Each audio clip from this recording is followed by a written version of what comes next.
할렐루야, 반갑습니다. 네. 날씨가 이제 추워졌죠? 오늘 제목은 믿음을 보겠느냐? 이런 이제 제목을 가지고 은혜 나누기 원하는데, 믿음을 보이겠나이다. 다 같이 합니다. 믿음을 보이겠나이다.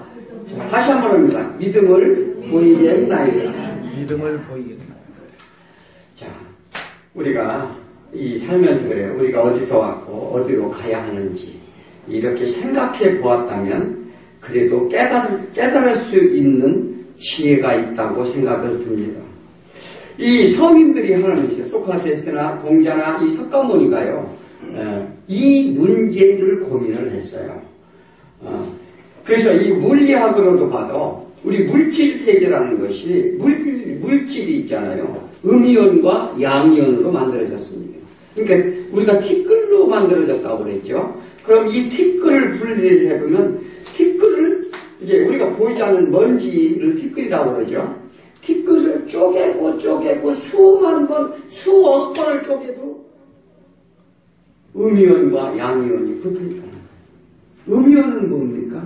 우리가 많이 듣죠. 음이온은 물질을 얘기고 양이온은 이 물질이 아닌 어떠한 그 물체에 그 붙어 있는 기를 말합니다. 그런데 즉 영이라고 볼 수가 있죠. 그래서 우리는 이 물리학을 봐도 또 의학을 또 천문학을 이 깊이 공부해서 깨달은 사람은요 무엇을 깨닫느냐면 하나님을 알게 된다는 거예요.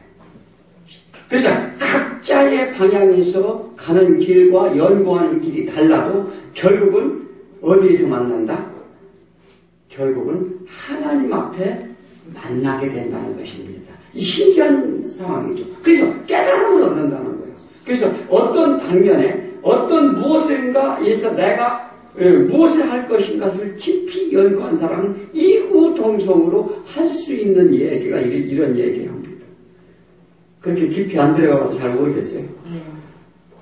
그런데 이것은 뭐냐면은 이 정점의 유일한 신, 오직 하나님만 계신다는 것을 우리가 하나님께서 깨닫게 해 주신다는 것입니다.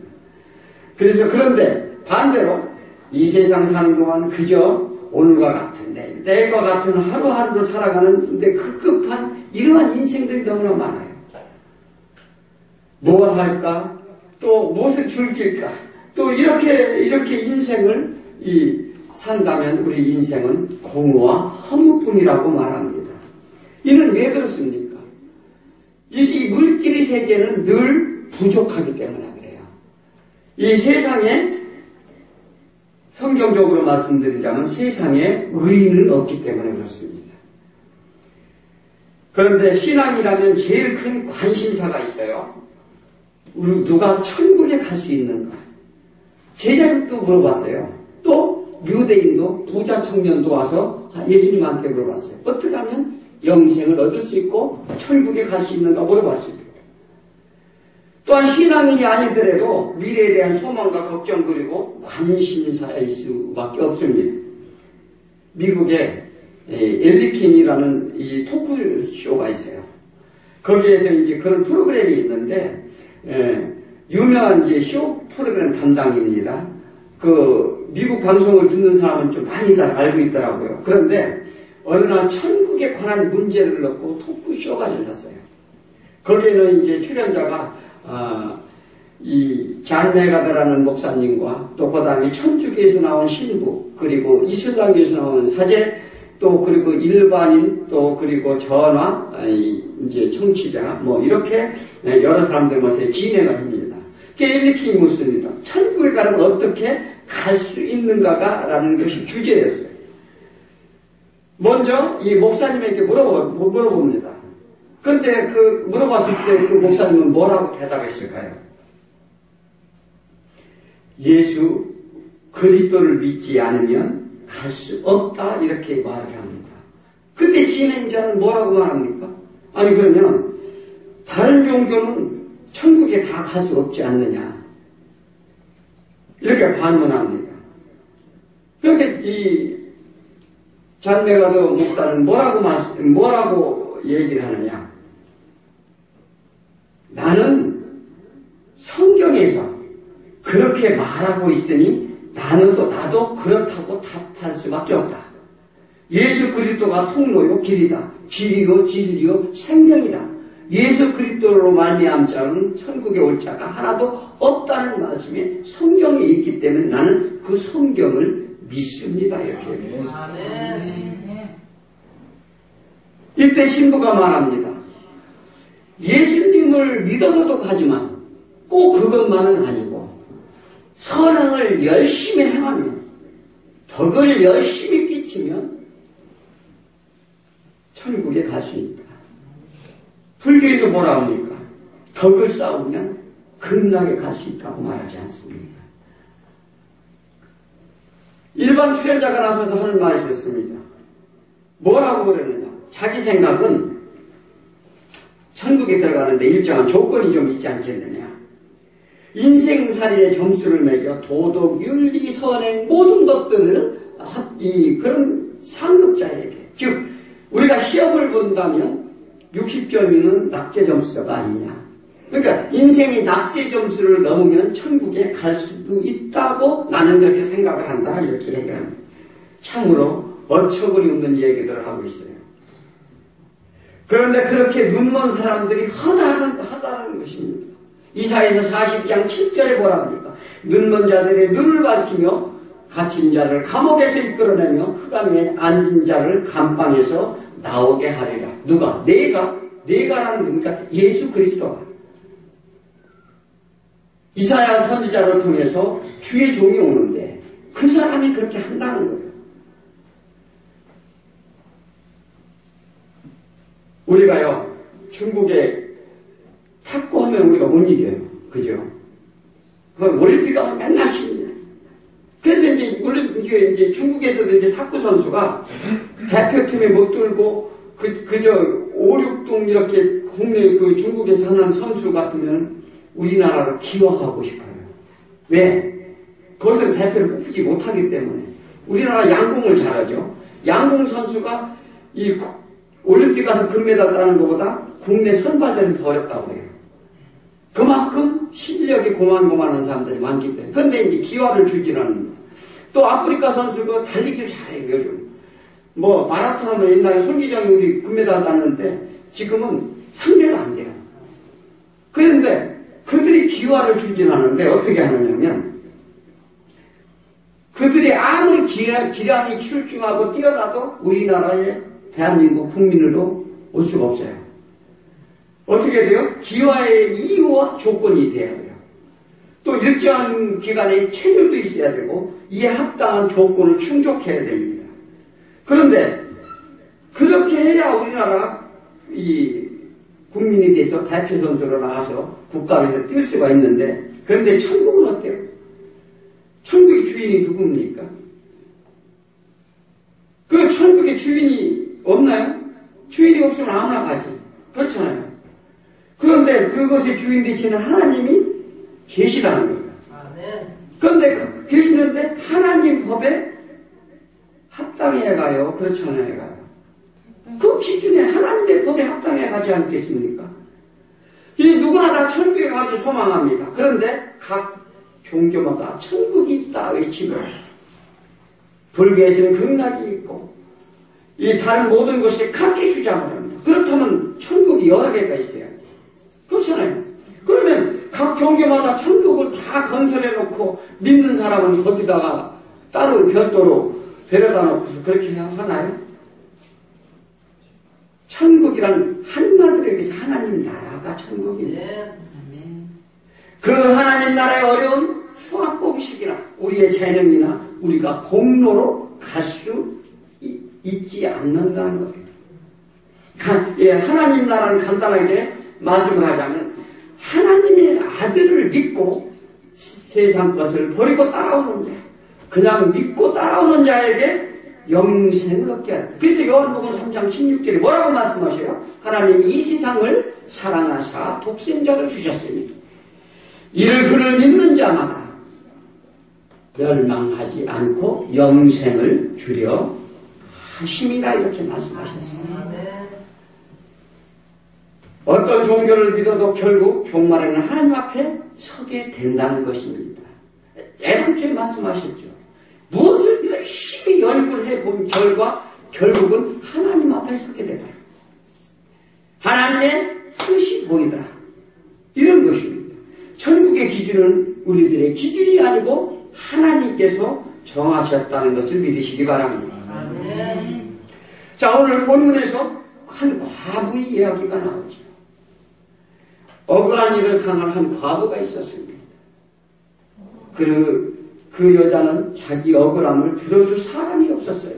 이 세상에는 유전무죄, 무전유죄라고 합니다.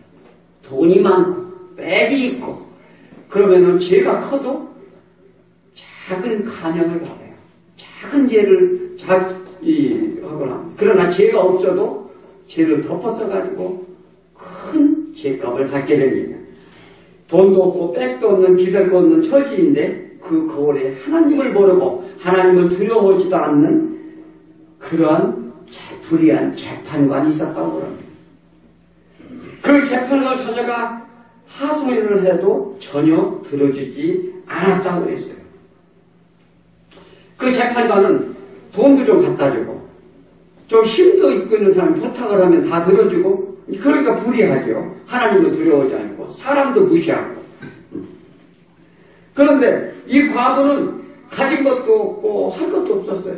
그러나 그는 할 수 있는 것은 포기하지 않고 날이면 날마다 날밤을 세워가며 재판관 앞에 나가 불을 지셨다고 말합니다.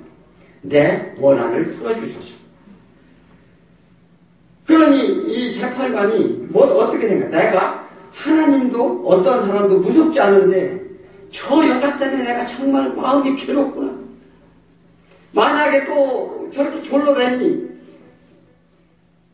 그 원한을 들어주지 않으면 내가 괴로워서 못 살겠고 할 수 없이 들어줘야 되겠다 하고 그 원한을 풀어준다고 말합니다. 이때 예수님이 뭐라고 말했어요? 이 불의한 재판장이 필요하면서 불의한 재판장의 말을 들으라 이렇게 말합니다. 불의한 이 재판장도 끝까지 매달리는 저 원한을 풀어주는데 하물며 자비하고 그이신 하나님 또한 사랑의 하나님이 들어주지 않겠느냐? 너에게 원한을 풀어주지 않겠느냐? 왜 참으시겠느냐? 그러니 응답될 때까지 매달려라 울부짖어라. 그리하면 답해 주실 것이다. 그렇습니까? 자, 많은 이들이 이 말씀에 대해서 너무나도 오해를 많이 합니다. 우리 민족은 한에 사무친 민족입니다. 그래서 어느 민족에게 비춰봐도 아마 그 기도량이 제일 많다고 그럽니다. 그래서 흔히들 말하는 기도를 많이 해서 부흥을 했다 이렇게 말하기도 합니다. 세상 가운데는 많은 이들이 응답을 받았다가 체험을 했다 간증을 합니다. 나는 이런 문제로 끝까지 매달렸더니 응답하셨고 내 소원을 이루어주셨다. 그러니 여러분들께서는 엎드려 기도하는데 하늘 보좌를 움직일 때까지 기도해라. 이렇게 말하기도 합니다. 하나님이 이 세상을 창조한다. 하나님의 계획이 어떻습니까? 하나님은 완벽하신 분입니까? 완벽하지 않으신 분이십니까? 자, 우리는 하나님은 완벽하신 분이라고 믿습니다. 이 세상은 사단의 계획으로부터 우리가 각자의 고통을 받고 또 각자의 문제로 인해서 하나님께 그 문제에 따라서 아니 해보니까 이게 아니었었는데 이렇게 계획을 바꾸십니까? 안 바꾸십니까? 하나님은 불변의 하나님이라고 그럽니다. 우리가 착각하고 있는 게 있어요. 자, 우리가 기도를 해서 하늘 보좌가 움직인다? 이런 얘기가 어디 있습니까? 우리가 기도를 빡세게 하면 하나님이 계획을 바꾸시겠다? 우리가 하나님을 제대로 알아야 됩니다. 우리가 이런 감성적으로 우리가 이런 이 하나님을 믿어서는 아니 된다는 것입니다. 하나님은 그 자리에 그냥 그 계획대로 계시는데 흔들리는 건 마음이 변하는 건 누가 변해요? 우리가 변하는 거예요. 우리가 상황에 따라 문제에 따라 하나님을 보는 시각이 달리 보는 거예요. 그래서 어떤 사람은요 법에 못한 일 해놓고서 하나님한테 기도했더니 그 담당 공무원이 하나님께 눈을 가려줘서 보지 못하겠다는 거예요. 이 기가 막힌 일을 간증하는 사람도 있어요. 우리가 하나님을 내가 필요할 때 불러 심부름하게 해주고 모든 것을 들어주시니 나의 종 하나님. 우리가 혹시 그렇게 믿고 있지 않느냐는 거예요. 내가 하나님의 종이 아니라 하나님의 속한 기속된 자가 아니라 하나님이 우리 종이에요.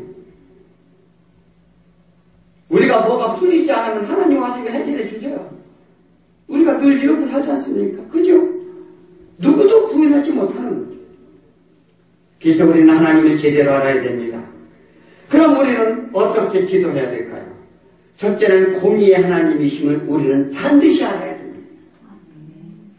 우리가 하나님 앞에 나와 기도할 때 어떤 사람이 기도는 들어주고 어떤 사람이 기도는 들어주지 않으면 우리는 어떻게 할까요? 정성이 부족했다. 진실되지 않았다. 가인과 아벨의 제사를 우리가 성경에서 볼 수 있습니다. 가인은 어떻게 됐어요? 어떤 제사를 드렸나요?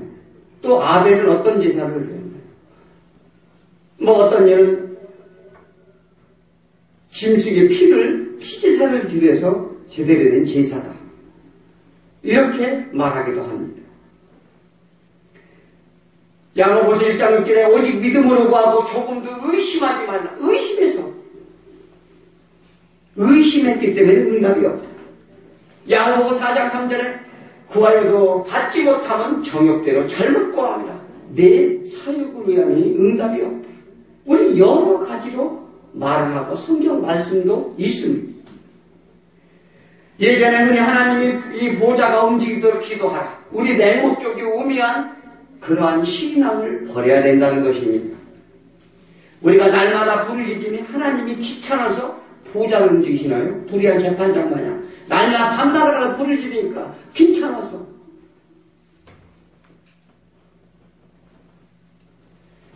하나님은 사정에 따라 흔들리실까요? 아니면 이 불의한 재판장처럼 정에 이끌려서 귀찮아서 들어주실까요? 요한일서 1장 16절에 이렇게 말씀하십니다. 이 세상의 모든 것은 육신의 정욕, 또 안목의 정욕, 이생의 자랑이 다 아버지께로 온 것이 아니요 세상으로부터 온 것이라. 아버지께로 온 것을 반대로 얘기하면 구해야 된다는 거예요. 자, 이 세상의 모든 것이 육신의 종욕이 무엇입니까? 우리 남자들이 길을 가다가 아름다운 여인을 본 거, 그리고 그 여인을 보고 그 여인에 대해 음욕을 품었다든지, 내지는 다른 어떠한 사욕을 품었다. 이게 육신의, 이게 뭐냐면, 이 안목의 정욕이요. 또 뭐든지 많이 갖고 싶은 거, 무엇이든지 이 세상에서 이루고 싶은 것은 육신의 정욕이에요. 또 뭐냐, 우리가 가지고 있는 거 자랑하는 높은 위치, 모든 권세, 모든 이것들이 다 어디서 온 거라고요? 아버지께서 온 것이라고요? 세상으로부터 온 것이라고 말합니다. 그런데 우리가 구하는 건 지금 뭘 구하고 있어요? 하나님 앞에. 아니, 구하는 거 뭐하고 계시느냐고요? 우리는 여전히 세상 것을 구하고 있다는 것입니다. 그래서 아버지께서 온 것을 구하라. 아멘. 오늘 본문에서 예수님의 의도를 분명히 아셔야 합니다. 예수님이 말씀이 누구든지 내 이름으로 구하라. 그하면 주시리라는 게 말씀하셨어요. 그런데 내가 구하는 것이 아니라 내 소원은, 내 목적은 예수님으로 부탁하는 거예요. 그런데 희한한 것은 예수님의 말씀입니다. 너희가 내 이름으로 귀신을 쫓아내고 권능을 행하고 모든 일을 다 했을지라도 나는 너희를 도대체 모르겠다. 이 불법을 행하는 자들아 내 앞에서 떠나가라, 이렇게 말합니다. 예를 들면 실력은 없는데 우리 아들을 서울대학교 가게 해달라는 거예요. 공부도 안 하고 막 입학처럼 막 나와서 자녀들 위해서 기도합시다 하고 막 모여서 기도합니다. 아니 뭐 다 서울대학교 가면은 난 못 가는 사람 보여요. 또 그리고 준비하고 게으른 자가 실력도 없면서 일일 직장에 가게 해달라고 취업을 해서 기도를 합니다. 그런데 그 기도가 뭐냐면 이력서를 어떻게 내느냐면 예수 이름표를 달고서 이력서를 내는 거예요. 예수님한테 떼고 쓰겠다는 거죠. 제자들이 묻습니다. 예수님이 그러면 기도는 어떻게 해야 되냐고 물어봐죠. 마태복음 6장 33절에 그런즉 너희는 먼저 그 나라와 그 의를 구하라 이렇게 말합니다. 그리고 그리하면 모든 것을 너희에게 더해 주시리라 이렇게 말합니다. 무슨 얘기입니까? 하나님 뜻을 구하라는 거예요. 하나님 뜻이 무엇인지를 구하라는 것입니다. 그러면 이 모든 것을 너희에게 더해 주시겠다는 약속입니다. 예수님이 말씀해요. 너희가 목숨을 위해 무엇을 먹을까 입을까 무엇을 마실까 늘 걱정하며 근심치 말라 말합니다. 너희 아버지께서 너희가 있어야 할 것이 무엇인지 다 아시느니라. 하나님은 우리들이 생활에 있어야 할 것, 또 육신의 연약함을 이미 다 아신다고 말씀하셨습니다. 부모가 자식이 용돈이 필요한지 학비가 필요한지 다 아시는 거예요. 그런데 오늘 왜 불의한 재판관 이야기를 예수님이 하실까요? 예수님이 기도를 한번 보기로 합시다. 예수님이요 겟세마네에서 기도를 했어요. 마태복음 26장 39절에 보면 어떻게 해요? 내 아버지여 만일 할만하시거든 이 잔을 내게서 지나가게 하옵소서. 그러나 내 뜻대로 마시옵시고 아버지 뜻 원대로 하시옵소서. 이렇게 기도하시죠. 왜 그렇게 기도하셨나요? 세상에서 제일 큰 고통, 형벌 중에 형벌인 십자가를 알았기 때문에 그래요. 그런 고통을 왜 주느냐? 자, 욥기서 보면 욥이 그런 얘기를 해요. 나한테 이런 고통이 왜 오는 거냐? 차라리 태중에 내가 태어나지 않았더라면 이런 고통이 없었을 것을 이렇게 고백하기도 합니다. 그러나 예수님은요, 그러한 고통을 아시고서도 내 뜻대로 마시옵시고 아버지 뜻대로 하여 주옵소서. 아버지, 제가 이렇게 대학교 시험을 봐야 되는데 제가 미처 준비하지 못하는 것이 너무나도 많습니다. 제가 아버지 지혜를 주시고 제가 준비한 만큼 하나님 뜻대로 이렇게 하여 주옵소서. 이게 기도예요. 무슨 얘기인지 아십니까? 실력도 직불도 없으면서 나쁘게 해주세요. 이건 하나님을 어떻게 해요? 우리 정욕대로 구하는 거예요. 그래서 하나님은요, 우리가 세울 자를 세우시고 붙일 자를 붙이시고 하나님의 계획대로 다 하신다는 거예요. 그러면 하나님의 그 뜻을 구하는데 우리가 하나님의 계획이 있어도요, 우리가 하나님 뜻대로 나아가지 않으면 하나님 세울 수가 없어요. 그래서 하나님 뜻대로 구하라는 거예요. 각자에게 다 달란트를 주었어요. 은사를 주었어요. 얼굴이 예쁜 사람은요, 공부 잘 못해요. 왜 그런지 아십니까? 하나님께는 각자의 해야 될 은사를 줬기 때문에 그래요. 다 누구한테 함께 주지는 않는다는 것입니다. 우리가요, 그런 형벌을 아신 예수님께서는 내 소원이 아닌 아버지의 뜻이라는 그대로 받겠나이다라는 고백입니다. 이것이 순종이고 이것이 응답이 되었던 거예요. 어떤 응답이에요? 우리는 바라는 것에 대한 응답을 요구합니다. 그러나 하나님의 뜻에 대한 이 순종의 응답이야말로 최고의 가치의 응답이 이루어졌어요. 그 결과가 어떻습니까? 우리 모두 진사함을 얻었다는 거예요. 만인의 구원을 예수 그리스도가 첫 열매가 되셔서 한 사람의 고통으로 말미암아 만인이 구원을 받는 놀라운 역사가 일어났다는 거예요. 그거보다 하나님 큰 뜻이 어디 있습니까?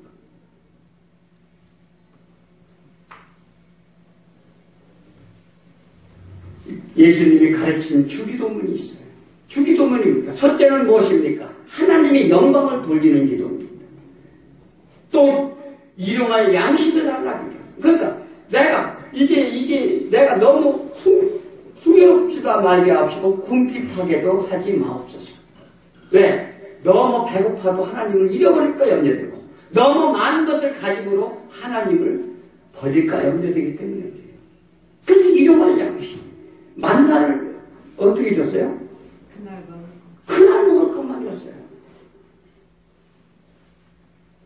그리고 시험에 들지 않도록 사단의 매여있는 괴계에 빠지지 아니하도록 하늘나라가 예전처럼 이 땅도 회복이 될 수 있도록 이렇게 기도하라고 이렇게 가르쳐 주셨어요. 어떤 이는 우리가 그럽니다.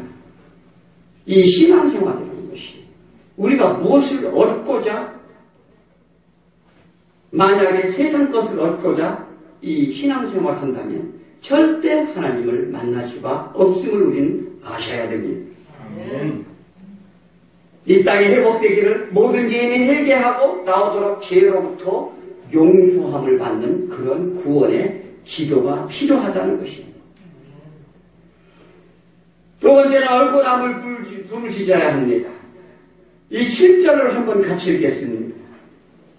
하물며 하나님께서 그 밤낮 부르짖는 택한 자들의 원한을 풀어주지 아니하시겠느냐? 그들에게 오래 참으시겠느냐?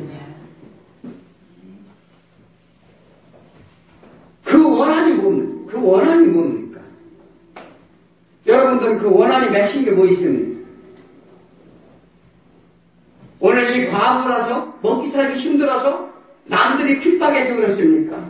남편 문제, 시부모 문제, 또한 돈 문제, 내 자신이 무언가? 나는 왜 이렇게 사는가?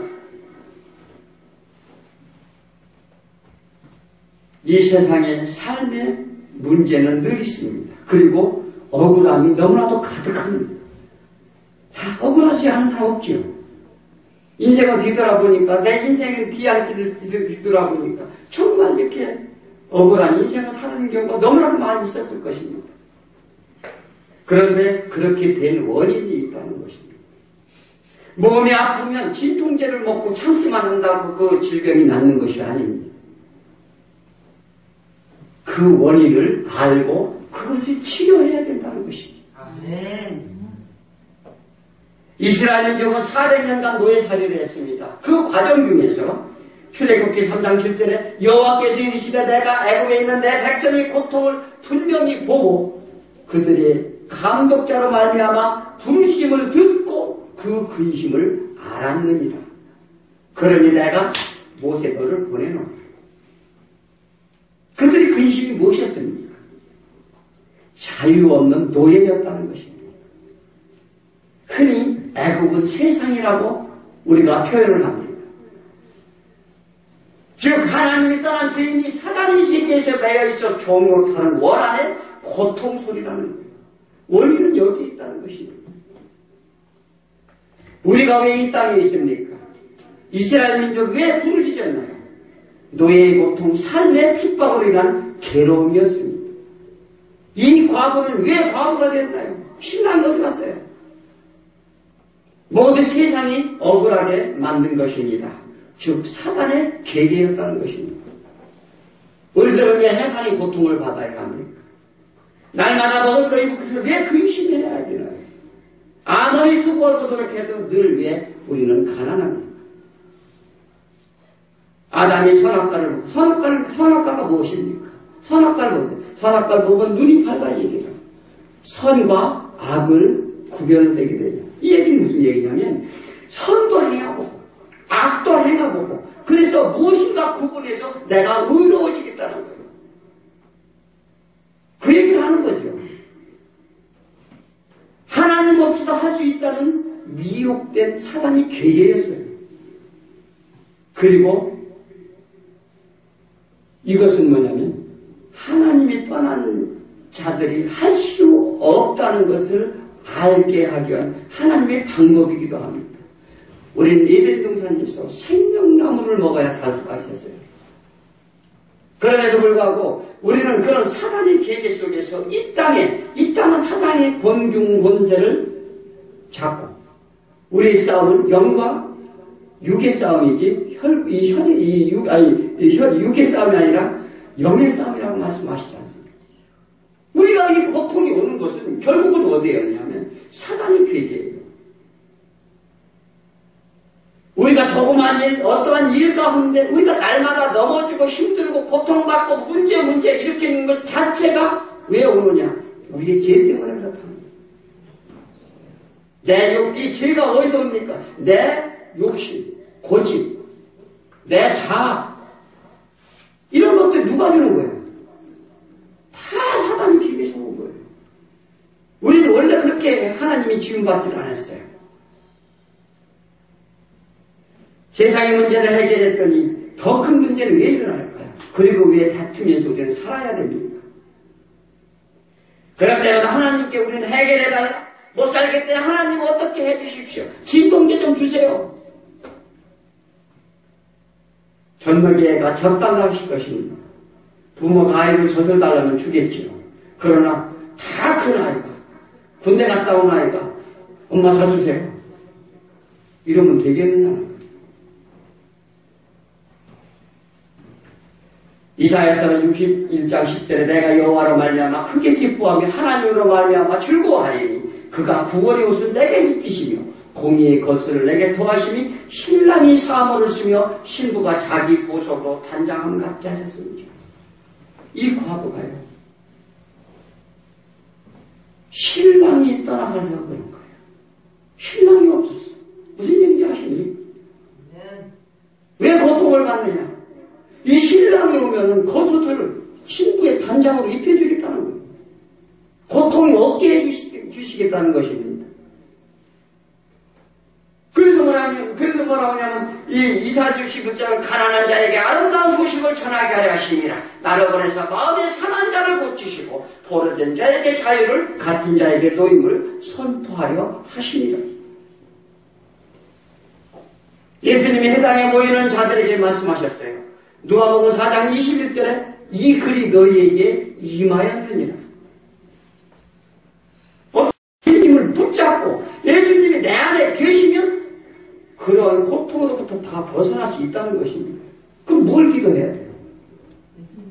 예수님이 나한테 오시길 기도해야죠. 빵을 달라? 뭘 달라? 이렇게 하면 될 문제가 아니라는 것입니다.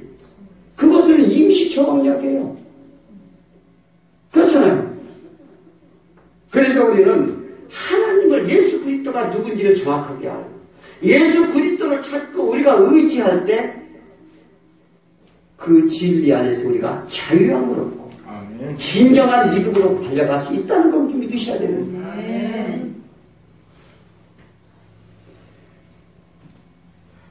이사야서 이 53장에 보면 우리가 예수님이 고통받는 그가 찔림은 우리 허물 때문이에요. 우리가 그가 피 흘림은 우리의 죄악 때문이죠. 예수 그리스도께서요 정말 우리 때문에 온갖 고초를 다 당하시고 돌아가신 거예요. 그래서 왜 돌아가셨나요? 왜 고난을 받으셨습니까? 흑암에서 헤매는 영혼, 눈먼 자, 귀먹은 자, 가난한 자들의 구원을 위해 십자가에 죽으셨다는 걸 믿는 거예요. 사도 바울이 40에 한 대 감한 대를 맞고 견딜 수 있었던 것은 또 돌을 맞으면서 모든 것을 버리고 오직 예수의 복음만 전할 수 있던 것은 예수 그리스도의 고난에 비하면 나는 아무것도 아니다. 또한 생명을 살리신 비밀을 깨달았습니다. 또 보았고 알았고 또 견딜 수 있었다 이렇게 말합니다. 우리도 예수 그리스도의 비밀의 생명의 비밀을 안다면 우리 신앙생활을 어떻게 해야 할지 날마다 하나님의 뜻을 물게 될 것입니다. 그 뜻을 모른다면 그 비밀을 모른다면 우리는 날마다 이 세상 것들을 구하는데 우리는 허무한 인생을 허비할 것이라는 것입니다. 여지껏 내 생각, 내 뜻대로 살았다면 내가 할 일이 무엇입니까? 어떻게 하나님을 기쁘게 할 수 있을까? 이런 기도를 하시기 바랍니다. 여러분, 예수를 믿는 목적이 뭐예요? 이 세상에서 잘 먹고 잘 살게 해달라 세상의 복락을 구하십니까? 이 세상 것은 아무리 쌓아도 아무리 고침을 받아도 출세해도 소용없습니다. 육신은 또 후패를 합니다. 우리는 늙은 반드시 죽게 되어 있습니다. 고통의 질병도 때가 되면 우리는 다 고칠 수가 없어요. 그것은 불변의 원칙이에요. 그러면 하나님이 보좌를 움직이시면 끝까지 영생불락도 하겠네. 날마다 엎드려 무릎까지 들어 기도하고 날마다 하나님께 울부짖으면 그 사람 뭐 천년만을 살려도 줘야지. 그렇지 않습니까? 솔로몬이 고백합니다. 모든 것이 헛되고 헛되니 헛되고 헛되도다. 예수님이요 빌라도 앞에 잡혀갔어요. 유다가 배반을 해서 잡혀갔죠. 가서 잡혀갔는데 고문을 했어요. 신문을 했어요. 예수님이 다 한마디도 말씀하시고 뭐라고 말씀하셨어요? 내 나라는 이 세상이 아니다. 그렇다면 이 세상 건 누구예요? 이 세상은 예수님이 말씀하셨죠. 내 나라는 이 세상이 아니라는 거예요. 이 세상은 사단의 세계예요. 거꾸로 얘기하죠. 우리가 살 수 없는 고통받는 세계상이라는 것입니다. 제자들에게도 말합니다. 너희의 나라는 다른이라 이렇게 말합니다. 우리가 다른 나라를 사모하는 거예요. 이 세상을 사모하면 안 된다는 것입니다. 우리 신앙이라는 것은요. 이게 우리가 살아갈 길과 방향이 정확하게 정해져 있어야 돼요. 발가는 농부가 쟁기를 가다가 뒤를 돌아보지 말라. 또 이런 얘기도 합니다. 너희가 나를 따라가 얘기했을 때, 아니 우리 부모님 제사 장사 지내고 따르겠습니다. 그 얘기는 무슨 얘기입니까? 부모가 죽지도 않았어요. 그러니까 우리 부모가 돌아가신 다 재산이 다 홀가분이 혼자가 되면 그때 따라가겠다는 거예요. 세상의 사람들은 다 핑계를 납니다. 이유가 나고 이유를 댑니다. 이것은요 신앙생활을 하지 못하도록 하는 사단의 미혹이라는 거예요. 우리는요 예수님의 복음을 제대로 알아야 돼요. 예수님은 우리 개인과 우리 교회의 종이 되지 않는 머리가 되신다는 것입니다. 운행자라는 거예요. 주인이시라는 걸 우리는 반드시 아셔야 됩니다. 사단에게 미혹된 자를 던지는 게 복음이에요. 그럼 무엇이 원한입니까? 하나님을 떠나게 한 것. 그래서 우리를 고통에 빠지게 한 사단의 올무, 앞길을 모르고 인생을 그렇게 살게 한 것, 흑암에 던져지게 한 것, 우리도 모르는 사이에 죄인이 된 것. 우리도 모르는 사이에 죄인에서 감옥에 갇혀 있다면 얼마나 억울해요. 그보다 억울한 게 있어요. 죄도 없는데 요즘 누명을 써가지고 20년 살다가 얼마나 그 사람 억울합니까? 우리도 모르는 사이에 다 죄인이 되어 있는 거예요. 그 원한을 풀어달라 기도하라는 것입니다. 무슨 얘기인지 아십니까? 사단의 괴계에서 벗어나게 해달라. 이 세상의 악한 영들을 떠나가게 해달라. 그래서 우리가 이런 죄인이 돼서 감옥살이 하게 된 억울함에 호소를 울부짖어. 이 억울함을 알아야 십자가가 보인다는 것입니다. 예수님이 말씀하십니까? 내가 다시 올 때 믿음을 보겠느냐? 그래서 우리는 믿음을 지켜야 됩니다. 그래서 믿음을 만족시키는 기도가 필요합니다. 그럼 어떻게 기도할까요? 사도 바울이 기도합니다. 사랑과 지식과 모든 총명으로 점점 풍성케 하시고 지극히 선한 것을 분별하며 진실하여 허물 얻기를 그리스도의 날까지 이르게 하여 주옵소서. 얼마나 고상하고 차원 높은 기도입니까? 이런 기도를 하셔야 돼요. 믿음이란 세상 것을 바라는 것이 아닙니다. 우리 육신에 매여 있어 육의 양식을 또 필요합니다. 그러나 예수님이 말씀하십니다. 오늘 8절에 인자가 올 때에 세상에 이런 믿음을 풀 수 있겠느냐. 우리가 막무가내 기도를 하라는 것이 아닙니다. 너희가 이 불의한 재판장도 가서 엎드려 애거라고 복거라고 하니까 다 들어줬는데 하나님께서 들어주지 아니하시겠느냐. 우리는 너무나 많은 오해 속에 살아갑니다. 성경이 전반적인 얘기가 다 그렇습니다.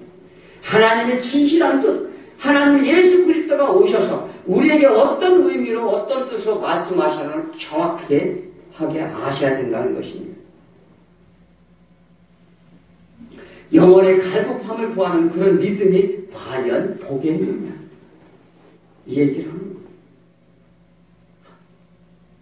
예수님의 나라는 어디에 있다고요? 이 땅에 있지 않다고 분명히 말씀을 하셨습니다. 당시 환란이 겹쳐 많은 이들이 믿음을 버렸습니다. 지금도 마찬가지입니다. 세상 권세가 너무 강합니다. 믿음이 보기 어렵습니다. 모든 사단의 술책에 잡혀 있습니다. 모두가 육신의 안위와 즐거움에 내려되어 있습니다. 그것을 위해 영혼의 갈급함조차 외면하는 것입니다. 그래서 주님이 오실 때 찾는 자가 적다 이렇게 말합니다. 여러분, 믿음이란 환상이 아닙니다. 실상으로 돌아온다는 거예요. 히브리서 11장에 그렇게 말씀하시지 않습니까? 믿음은 하나님의 약속을 받은 것이며 또한 영생 복락을 허락받았다는 거예요. 반드시 이것을 믿고 의지하는 저와 여러분에게 축원드립니다. 보이는 허상에 우리는 속아서는 안 됩니다. 세상의 궁중권세 잡고 어지럽히는 사단의 미혹에 속아 헤매는 저 수많은 백성들에게 깨어날 것은 우리는 기도하며 울부짖어야 될 줄 믿습니다. 성령님 또한 애통이 하신다 말씀하셨습니다. 성령도 우리의 연약함을 도우시나니 우리가 마땅히 기도할 바를 알지 못하나 성령이 말할 수 없는 탄식으로 우리를 위하여 친히 간구하시느니라. 우리가 성령님을 믿고 기도하면 반드시 놀라운 응답이 있다는 것입니다.